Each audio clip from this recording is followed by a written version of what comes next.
স্বামী বিবেকানন্দের কথা বলেছিলেন যে একজন মুসলমান হিন্দু ধর্ম থেকে চলে যাওয়া মানে একজন হিন্দুর সংখ্যা কমে যাওয়া নয়, একজন হিন্দুর শত্রু তৈরি হওয়া। তো এখানে যখন ঈদের উৎসব হয়, এখানে যখন মহরমের উৎসব হয়, এখানে যখন বড় বড় মসজিদ হয়, নাখোদা মসজিদে নামাজ পড়ায়, কজন সিকিউরিটি দিতে হয়? আজকে বাংলাদেশের স্লোগান উঠেছে যে ইসকনকে ব্যান করতে হবে, ইসকনকে দেশ বিরোধী তৈরি করতে মানে প্রমাণ করতে হবে, ইসকন ভারতবর্ষের এজেন্ট সেটা প্রমাণ করতে হবে, নাহলে ইসকন ইউনুসকে গদি ছাড়তে হবে। তোমরা দেখেছো খবরগুলো? তাহলে ইউনুসকে বলতে হবে যে হিন্দুদের অত্যাচার হচ্ছে না, কারণ ইউনুস এসছে কিন্তু মৌলবাদ ধরে। যখন গাজাতে হামাসের ওপরে ইসরায়েল আক্রমণ চালাচ্ছে, তখন আমি আমাদের অঞ্চলে বলছি সিপিএম যেখানে মিছিল বেরোয়, মানে আমি আমার অভিজ্ঞতাটা বলছি, লিফলেট দিতে দিতে ইসরায়েলের এই করতে হবে, ভাঙতে হবে, কালো হাত ভাঙতে হবে। আমি প্রশ্ন করলাম যারা জিতছিলেন যে আপনারা ইসরায়েলের কালো হাত ভাঙছেন, বাংলাদেশে যে হিন্দুদের উপরে অত্যাচার হয়েছে, বাঙালি হিন্দুর উপরে, আপনি নিজে একজন উদ্বাস্ত, আমি আমাদের অঞ্চলে উদ্বাস্ত অঞ্চল, আপনি এখানে দাঁড়িয়ে একটা বাংলাদেশের হিন্দুর হয়ে কথা বলেছেন কিনা?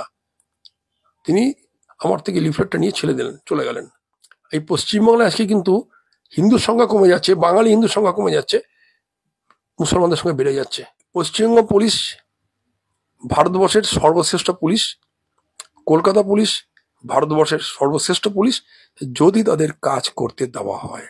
এবং সুশ্রী মমতা ব্যানার্জির উপরে আমার এটুকু বিশ্বাস বা ভরসা আছে, পশ্চিমবঙ্গে অন্তত উনি এখানে আরেকটা বাংলাদেশ তৈরি করতে চাইবেন না। আর উনি নিজেও এটা বুঝতে পারবেন যে শুধু মুসলমানদের তোষণ করলে পার পাওয়া যায় না। শেখ হাসিনা 360টা মসজিদ করার পরেও কিন্তু ভারতবর্ষে পালিয়ে আছেন, লুকিয়ে আছেন। একটা ভয়ঙ্কর একটা বার্তা দিচ্ছে, ভয়ঙ্কর একটা ইঙ্গিত দিচ্ছে যে আগামী দিনে পশ্চিমবঙ্গ যাবে কোথায়। এর জন্য যে মূল যে আইন, সেই আইনটা যে ওয়াকফ আইন, এই আইনটাকে তুলে দিতে হবে। একটা বিখ্যাত বই তোমরা জানো কিনা জানি না, হুমায়ুন আজাদের বোধহয় নাম তোমরা শুনেছো। তাতে হিন্দু মেয়েদের সম্বন্ধে মুসলমানদের দৃষ্টিভঙ্গি কি বাংলাদেশে বা পশ্চিমবাংলায় বা সারা ভারতবর্ষে, আজকের ঘটনা নয় কিন্তু। এই বইয়ে হুমায়ুন আজাদ পরিষ্কার করে দিয়েছেন হিন্দু নারীদের প্রতি, হিন্দু মেয়েদের প্রতি বা হিন্দুদের প্রতি মুসলমানদের নজর কিরকম, তাদের অ্যাসেসমেন্ট কি, তারা কি ভাবে। তাই তোমরা যারা আজকে চিৎকার করছো এই বাংলাদেশে এই হচ্ছে, বাংলাদেশে এই হচ্ছে, এটা হচ্ছে না, এটা চিরদিন হয়ে গেছে। 1971-এর আগেও হয়েছে, 47-এর আগেও হয়েছে। যেদিন থেকে ভারতবর্ষে মুসলমান একজন মুসলমানও হিন্দু ধর্ম থেকে পরিবর্তন হয়ে মুসলমান ধর্ম গ্রহণ করেছে, সেদিন থেকেই এটাই ইতিহাস। যে কারণে স্বামী বিবেকানন্দের কথা বলেছিলেন যে একজন মুসলমান হিন্দু ধর্ম থেকে চলে যাওয়া মানে একজন হিন্দুর সংখ্যা কমে যাওয়া নয়, একজন হিন্দুর শত্রু তৈরি হওয়া। যে জিন্নার কথা বলি, যারা ভারতবর্ষ ভাগ করার জন্য মূল নায়ক, তার 2 পুরুষ আগে কিন্তু তারা হিন্দু ছিল, মুসলমান হয়েছিল 2 পুরুষ আগে। তার পরিণতি আমরা জানি। এবছরের যে দুর্গাপুজো আপনি যে কথা বলেছেন, সেই কথার সঙ্গে সঙ্গত রেখেই বলবো যে এবছরের দুর্গাপুজো বাংলাদেশে অন্যরকম হয়েছে। নিরাপত্তার জন্য কার্যত পাহারা দিতে হয়েছিল দুর্গা মণ্ডপ, তারপরেও হামলা ঠেকানো যায়নি। কমপক্ষে 35টি জায়গায় হামলা ভাঙচুরের অভিযোগ এসেছিল। যদিও রবিবার মোহাম্মদ ইউনূস বলছেন যে, আমি কোটানকোট বলছি, তিনি বলছেন একদম অন্তর্বর্তীকালীন সরকারের মাথা, তিনি বলছেন এবারে দেশ জুড়ে প্রায় 32,000 মণ্ডপে দুর্গাপুজো হয়েছে, শান্তিপূর্ণভাবে যাতে দুর্গাপুজো হয় তার জন্য বিপুল নিরাপত্তার ব্যবস্থাও করা হয়েছিল। কি বলবো? এইখানে প্রশ্ন, আজকে যখন এখানে মহরম হয়, এখানে ঈদ হয়, বা যে কোনো মুসলমান বড় বড় মসজিদগুলো আছে, কজন সিকিউরিটি বললাম তুমি, নিরাপত্তা দেওয়া হয়েছিল, শান্তিপূর্ণ করা হয়েছিল, নিরাপত্তা দেওয়া হয়েছিল।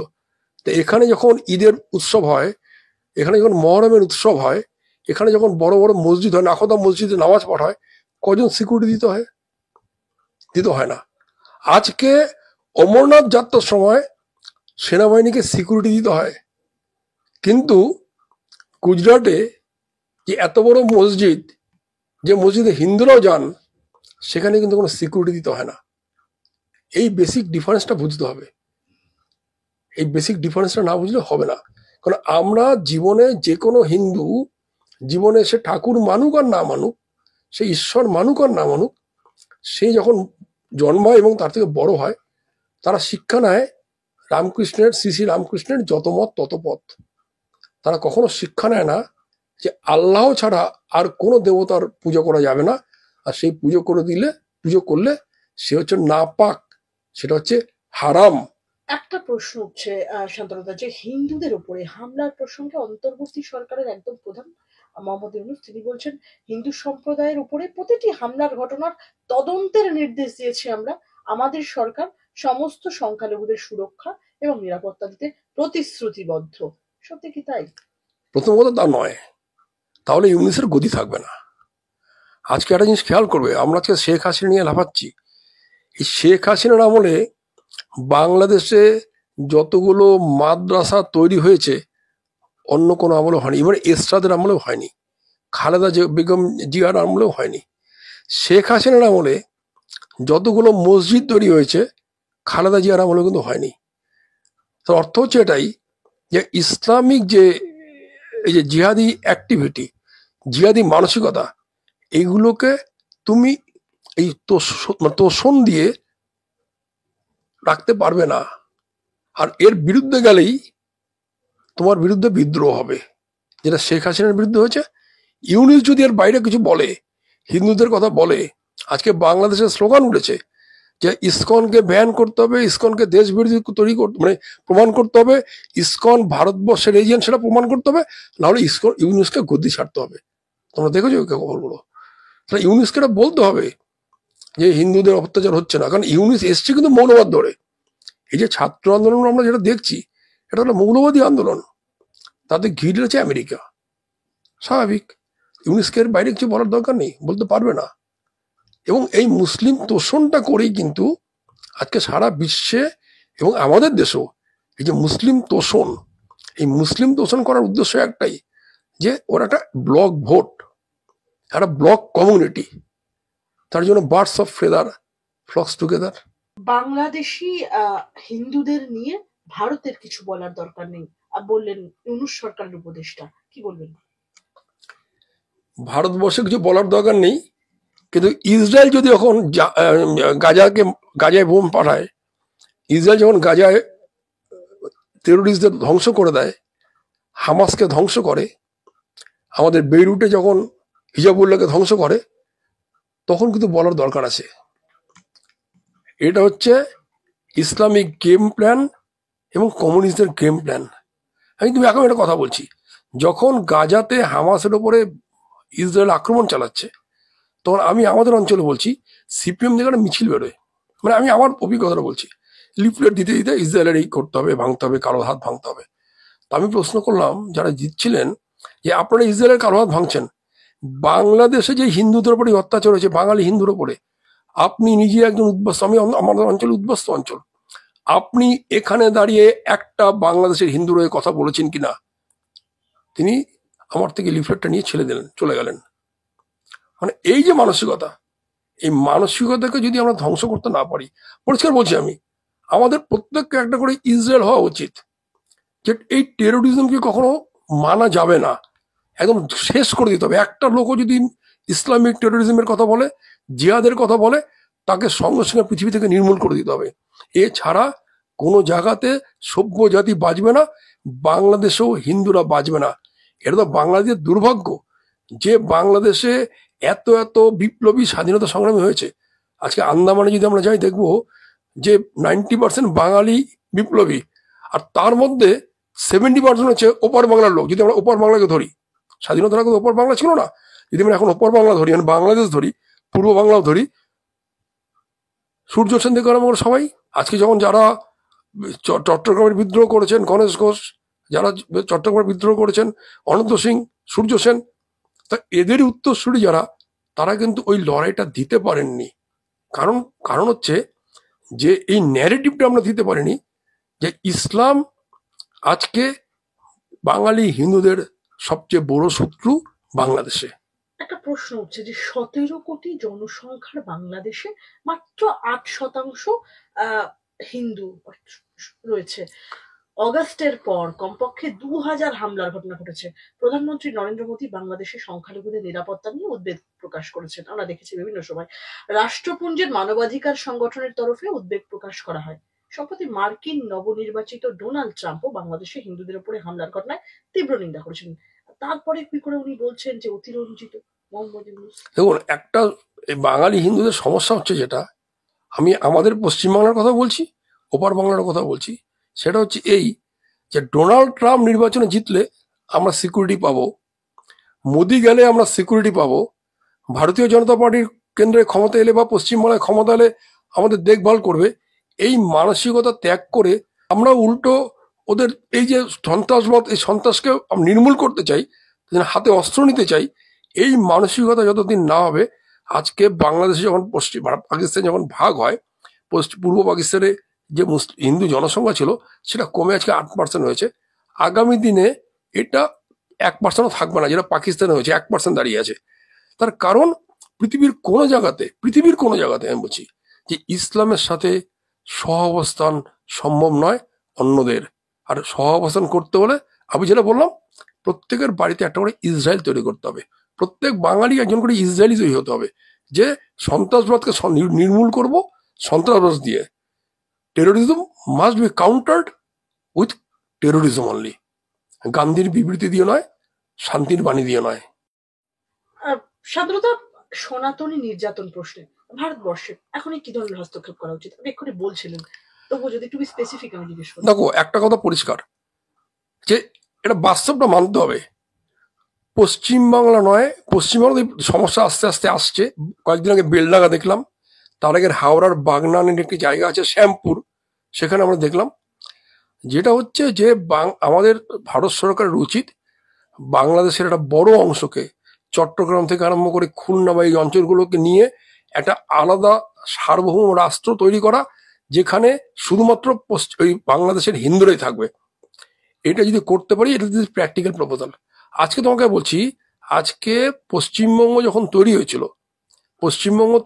যখন 20th জুন মোস্ট প্রবাবলি যখন ভোটাভুটি হয়, সেই ভোটে কিন্তু জ্যোতি বসু ভোট দিয়েছিলেন পশ্চিমবঙ্গের পক্ষে। কমিউনিস্ট পার্টির 2জন মেম্বার ছিলেন বিধানসভায়, সেখানে হচ্ছে একজন জ্যোতি বসু আর একজন ছিলেন দার্জিলিং এর রতনলাল ব্রাহ্মণ। তারা দুজনে কিন্তু পশ্চিমবঙ্গের পক্ষে ভোট দিয়েছিলেন, কারণ পশ্চিমবঙ্গ তৈরি করা হয়েছিল অনলি হিন্দু বাঙালি হোমল্যান্ড হিসেবে। এটা মানতে হবে, এটা ইতিহাস। Paschimbanga only for Hindu Bengali homeland. কেন ওপার থেকে যখন হিন্দুরা চলে আসবে মুসলমানদের মার খেয়ে, ইসলামের অত্যাচারে, তখন কোথা তারা থাকবে? এই পশ্চিমবাংলায় আজকে কিন্তু হিন্দুর সংখ্যা কমে যাচ্ছে, বাঙালি হিন্দুর সংখ্যা কমে যাচ্ছে, মুসলমানদের সঙ্গে বেড়ে যাচ্ছে। একটা অনুপ্রবেশ, একটা হচ্ছে মানে বেধড়ক মানে জন্ম দেওয়া, কারণ জন্ম নিয়ন্ত্রণ আইন ওদের পক্ষে প্রযোজ্য নয়। ইসলাম জন্ম নিয়ন্ত্রণকে সমর্থন করে না, এবং ইসলামের যে বাণী, পবিত্র কোরআন, পবিত্র হাদিস বা মোহাম্মদের বাণী, সেগুলোকে কোনো মুসলমান ডিনাই করতে পারে না। আমি কিন্তু এক্সেপশনের কথা বলছি না, হুমায়ুন আজাদ এক্সেপশন, এরকম অনেক অনেক এক্সেপশন আছে, কিন্তু ইন জেনারেল সাধারণ মুসলমানরা এর বাইরে যেতে পারছে না। মুসলমান মানেই খারাপ তাই বলছি না, কিন্তু ইসলামের যখন চাপ থাকে তখন তারা এর বাইরে আসতে পারে না। শেখ হাসিনাকে বাংলাদেশে ফেরাতে মরিয়া সে দেশের অন্তর্বর্তীকালীন সরকার। রবিবার জাতির উদ্দেশ্যে ভাষণে সে কথা স্পষ্ট করে দিলেন বাংলাদেশের অন্তর্বর্তীকালীন সরকারের প্রধান উপদেষ্টা মোহাম্মদ ইউনূস। হাসিনাকে প্রত্যাবর্তনের জন্য ভারতের কাছে প্রত্যর্পণের জন্য ভারতবর্ষের কাছে আবেদন জানানো হবে বলে তিনি জানিয়েছেন। একই সঙ্গে এদিন জাতির উদ্দেশ্যে ভাষণে নোবেল জয়ী অর্থনীতিবিদ বলছেন যে গত 15 বছর ধরে শেখ হাসিনা সরকারের সব অপকর্মের বিচার করা হবে। ভারত কি ফেরত পাঠাবে শেখ হাসিনাকে বাংলাদেশে? প্রথম কথা, দেখুন, ভারত ফেরত পাঠাবে কি ভারত ফেরত পাঠাবে না সেটা তো সরকারের ব্যাপার। তবে আমি মনে করি ফেরত পাঠানো উচিত নয়। আর ইউনূসও জানেন হাসিনাকে ভারতবর্ষে ফেরত পাঠাতে পারবে না, মানে পাঠাবে না। তাহলে শেখ ইউনূসকে বলতে হচ্ছে কেন? আবার বললাম, মুসলিম কনসলিডেশনের জন্য। কারণ ওখানে যে প্রচারটা হয়েছে, ওখানে হাসিনার যে ইমেজটা তৈরি করা হয়েছে, সেটা হচ্ছে হাসিনা হচ্ছে ভারতবর্ষের দালাল। হাসিনা ভারতের হয়ে কাজ করছেন। ভারতের হয়ে কাজ করলে প্রবলেমটা কোথায়? ভারতবর্ষ হিন্দু দেশ, এখনো ভারতবর্ষে 75% মানুষ হিন্দু। এখনো ভারতবর্ষে 75% মানুষ বিশ্বাস করেন যে একম সৎ বিপ্রা বহুধা বদন্তি, প্রত্যেকের সমান অধিকার আছে তার ঈশ্বরকে ডাকার, তার ঈশ্বরকে পুজো করার। তাই এই হিন্দু ভারতের জন্য, এটা যদি মুসলমান হতো, ভারতবর্ষ যদি মুসলমান হতো, কখনো ইউনিসি দাবি করতেন না।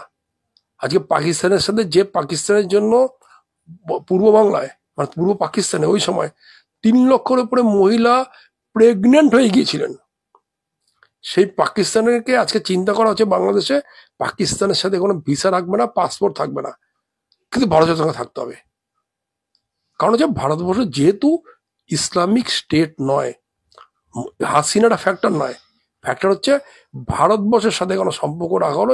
দেখছো কদিন আগে রোজ কোনো আন্দোলন হচ্ছে ভারতবর্ষকে বয়কট করতে হবে, কিন্তু ভারতবর্ষকে বয়কট করার পরেও তুমি আজকে মেডিকেল হসপিটালে যাও, পিয়ারলেসে যাও, আজকে ফর্টিসে যাও, যতগুলো প্রাইভেট হসপিটাল আছে, অথবা সাউথে যাও, তুমি দেখবে সব বাংলাদেশের গোমটা পরা, ওই বোরখা পরা, আর হাঁটুর ওপরে পা তোলা, এই পায়জামা তোলা মুসলমানদের ভিড়।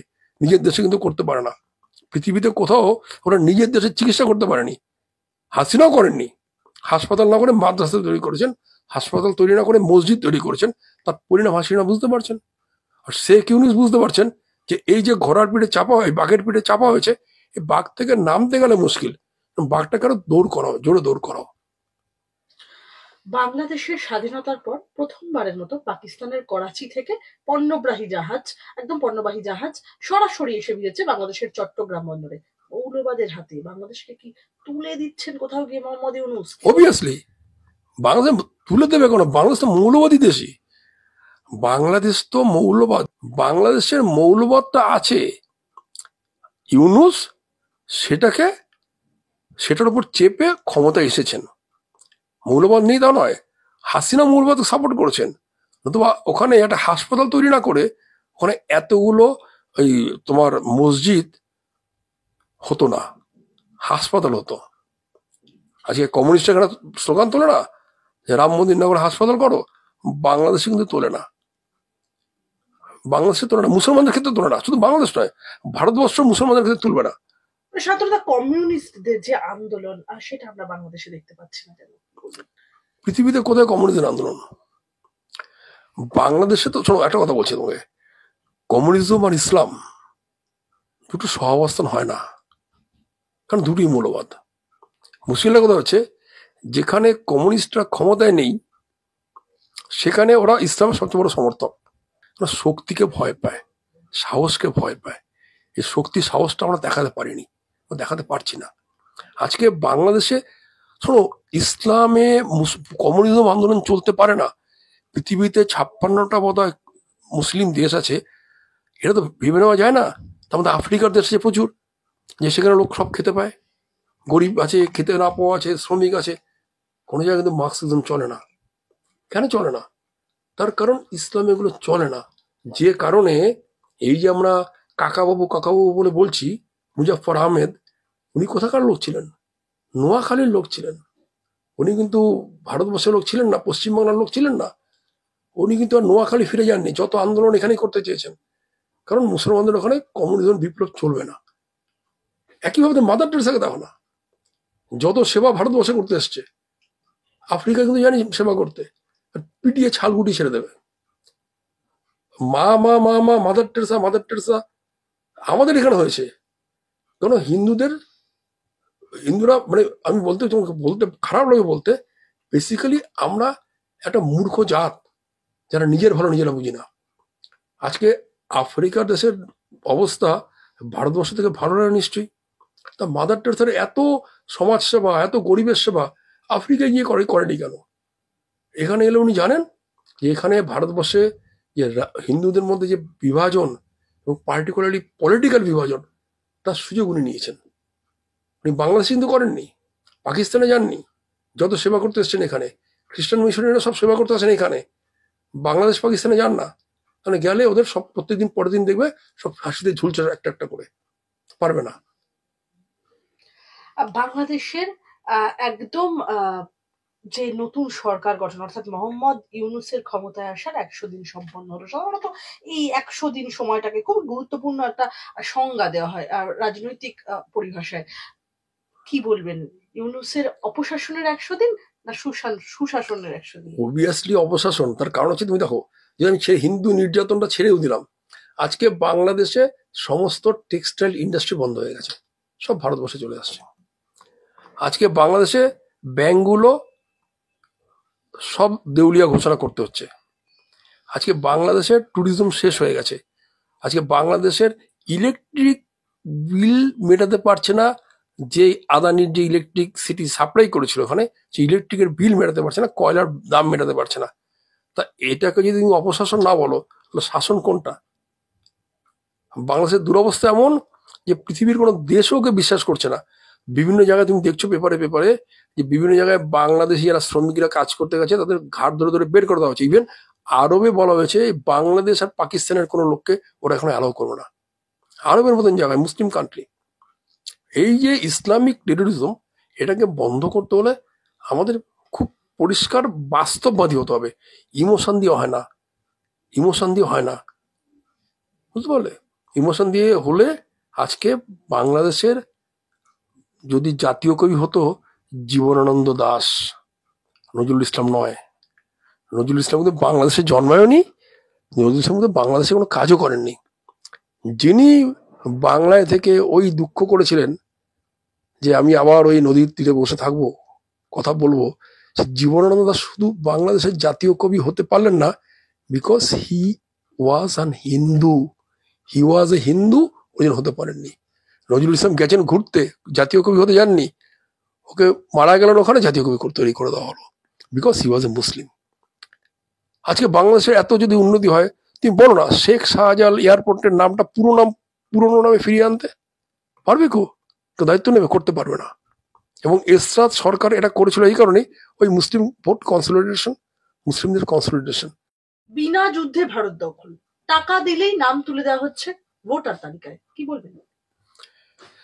দেখো, ইসলামের পৃথিবী দখল করার অনেকগুলো কায়দা আছে। ইসলামের একটা অদ্ভুত কথা আছে, তুমি দেখবে, আল তাকিয়া। আল তাকিয়া মনে হচ্ছে যে আমি যা সেটা বাইরে প্রকাশ করবো না, কিন্তু আমি অন্যকে সেখানে আমার কাছে নিয়ে আসবো। আল তাকিয়া। ইসলামে যেখানে ওরা যুদ্ধে জিততে পারবে না, সেখানে ওদের হচ্ছে জনসংখ্যা বৃদ্ধি।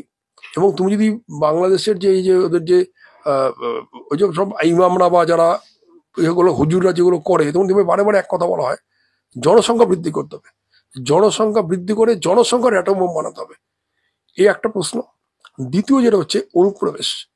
এই অনুপ্রবেশ করে করে ওরা আজকে ভারতবর্ষে গাদা গাদা রোহিঙ্গা। তুমি যদি সাউথ ইন্ডিয়া যাও, তুমি ম্যাড্রাস থেকে যদি তুমি ইসের দিকে যাও, রামেশ্বরমের দিকে যাও, তুমি দেখবে ভর্তি ভর্তি তোমার তাঁবু। এবং সেই তাঁবুগুলোতে হচ্ছে সমস্ত তাঁবু, এই তাঁবুগুলোতে হচ্ছে শুধু রোহিঙ্গা মুসলমান। কেউ কিছু করতে পারছে না।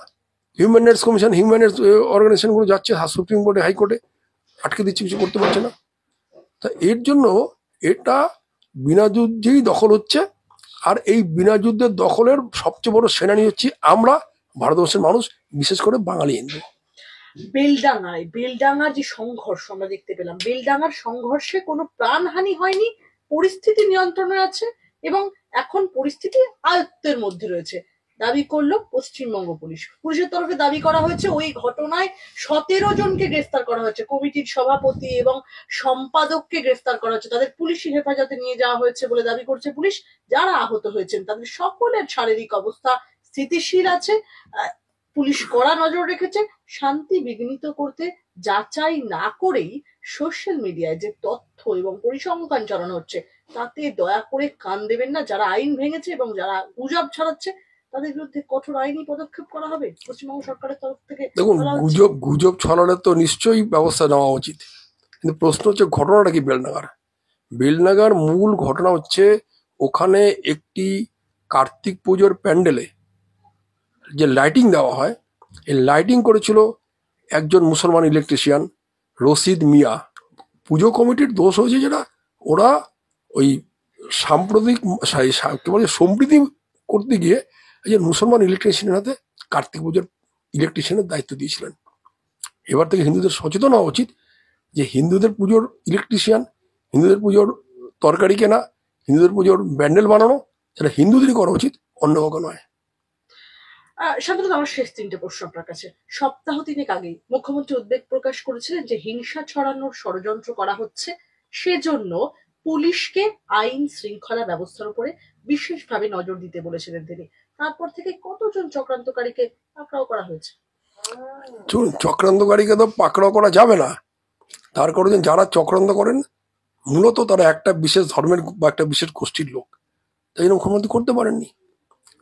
তবে এটা আমি এখনো বলছি যে পশ্চিমবঙ্গ পুলিশ ভারতবর্ষের সর্বশ্রেষ্ঠ পুলিশ, কলকাতা পুলিশ ভারতবর্ষের সর্বশ্রেষ্ঠ পুলিশ, যদি তাদের কাজ করতে দেওয়া হয়। কোথাও কি কাজ করতে দেওয়া হচ্ছে? অবভিয়াসলি দেওয়া হচ্ছে না, অবভিয়াসলি দেওয়া হচ্ছে না। দেওয়া হলে তো এই জিনিস হয় না, পুলিশের কাছে ইনফরমেশন থাকবে না, এটা হতে পারে না। আমি একজন আইনজীবী হিসেবে জানি সমস্ত ইনফরমেশন পুলিশের কাছে থাকে, কিন্তু পুলিশকে ঠুটো জগন্নাথ করে রেখে দেওয়া হয়। পুলিশকে এখান থেকে বের করতে হলে প্রশাসনই পারবে। এবং সুশ্রী মমতা ব্যানার্জির উপরে আমার একটু বিশ্বাস বা ভরসা আছে যে পশ্চিমবঙ্গে অন্তত উনি এখানে আরেকটা বাংলাদেশ তৈরি করতে চাইবেন না। আর উনি নিজেও এটা বুঝতে পারবেন যে শুধু মুসলমানদের তোষণ করলে পার পাওয়া যায় না। শেখ হাসিনা 360টা মসজিদ করার পরেও কিন্তু ভারতবর্ষে পালিয়ে আছেন, লুকিয়ে আছেন। দক্ষিণ কলকাতা, ধর্মতলা, রাজভবন সব ওয়াকফ সম্পত্তি। সিদ্দিকুল্লাহর ভাইরাল ভিডিও নিয়ে কি বলবেন? দেখুন, এগুলো তো হাস্যকর, কিন্তু তার চেয়ে বড় কথা হচ্ছে একটা ভয়ঙ্কর একটা বার্তা দিচ্ছে, ভয়ঙ্কর একটা ইঙ্গিত দিচ্ছে যে আগামী দিনে পশ্চিমবঙ্গ যাবে কোথায়। এর জন্য যে মূল যে আইন, সেই আইনটা যে ওয়াকফ আইন, এই আইনটাকে তুলে দিতে হবে। একটা কোনো মুসলমান দেশে ওয়াকফ আইন আছে? পাকিস্তানে আছে, বাংলাদেশে আছে, আরব কান্ট্রিগুলোতে আছে? নেই। এই ওয়াকফ আইনটা তো করা হয়েছে শুধুমাত্র মুসলমান ভোটের জন্য, এবং তার মানে একদম একদম কি বলছে, পিভট হচ্ছেন সোনিয়া গান্ধী। সোনিয়া গান্ধী, রাহুল গান্ধী বা নেহেরু ফ্যামিলির ভারতবর্ষের প্রতি কোনোদিনই কোনো রকম অব্লিগেশন ছিল না। যে কারণ নেহেরুকে পর্যন্ত গান্ধী বলেছেন he is more English than Indian. তা সেই ফ্যামিলি, তাদের কাছে ভোট ছাড়া আর কিছু নেই, তাই করেছেন। আমার শেষ দুটো প্রশ্ন আপনার কাছে। ওয়াকফ আইন কি ভারতকে, এই যে জওহরলাল নেহরুর কথা আপনি উল্লেখ করলেন, এক্ষেত্রে বলবো ওয়াকফ আইন কি ভারতকে নেহেরুর অভিশাপ, অবভিয়াসলি প্রধানমন্ত্রী নরেন্দ্র মোদী কি পারবেন পরিবর্তন করতে? নিশ্চয়ই পারবেন। নরেন্দ্র মোদীর উপর বিশ্বাস তো আমাদের আছে, এবং অনেক কিছু করছেন উনি, অনেক কিছু করছেন। কিন্তু জনগণ যদি সচেতন না হয়, জনগণ যদি এর বিরুদ্ধে কিছু না বলতে পারে, তাহলে মুশকিল। আমার শেষ প্রশ্ন আপনার কাছে শান্তনুদা, ওয়াকফ সম্পত্তি বৃদ্ধিতে হিন্দুদের সমস্যা কোথায়? আজকে যদি তোমার বাড়ি কালকে দক্ষিণ কলকাতায়, তাহলে যদি ওয়াকফ আইনে বলো যে তোমার বাড়িটা ওর, এবং ওয়াকফ আইনের সবচেয়ে বড় মাইনাস পয়েন্ট হচ্ছে এটার বিরুদ্ধে তুমি কিছু করতে পারবে না। এটার বিরুদ্ধে, এটাকে নিয়ে যদি কোনো আইন কানুন বিচার ব্যবস্থা সব করতে হয়, ওয়াকফ বোর্ড করবে, ওয়াকফ কোর্ট করবে। তুমি সাধারণ civil court, high court, supreme court কিছু করতে পারবে না। এটা প্রবলেম। আজ তোমার বাড়িটা কালকে ওয়াকফ বোর্ড বলে যেটা আমার ওয়াকফ বোর্ডের সম্পত্তি, সেটা তোমার ওয়াকফ বোর্ডের সম্পত্তি হয়ে যাবে, তোমার সম্পত্তি থাকবে না। এই আইনটা চেঞ্জ করা উচিত।